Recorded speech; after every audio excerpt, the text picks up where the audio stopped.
জয় হিন্দ বন্ধুরা, কেমন আছো তোমরা? আশা করি সবাই ভালো আছো। এখানে একটা ভাইয়ের কমেন্ট ছিল, বলছে দাদা যে ডোমিসিয়াল সার্টিফিকেট কী করে বানাবো। দেখো, আমাদের সময়ে আমরা ডোমিসিয়াল বানাতাম, জমা দিতাম আমাদের হাতে নাতে, কিন্তু সই করে এইচডি অফিস থেকে হাতে ডোমিসিয়াল সার্টিফিকেটটি দিয়ে দিত। বাট এখন অনলাইনে অ্যাপ্লাই করতে হয়। ওকে, তো প্রথম দিন তোমাকে যে তোমার পঞ্চায়েতে যেতে হবে, অঞ্চল যাই বলো, পঞ্চায়েতে বংশতালিকা স্থায়ী বাসিন্দা সার্টিফিকেট নিতে হবে। ওকে, তারপরে তুমি চলে যাবে বিডিও অফিস।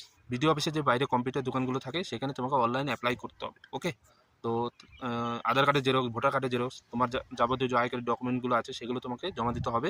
তো অনলাইনে অ্যাপ্লাই করার পর সেটা তোমাকে বিডিও অফিসে জমা দিতে হবে, আর আরেকটা কপি তোমাকে এসডিও অফিসে জমা দিতে হবে। ওকে, তো জমা দেওয়ার পরে কিছুদিন পরে তোমার একটা ডেট দেবে, সেই ডেটে তুমি অনলাইনে চেক করবে।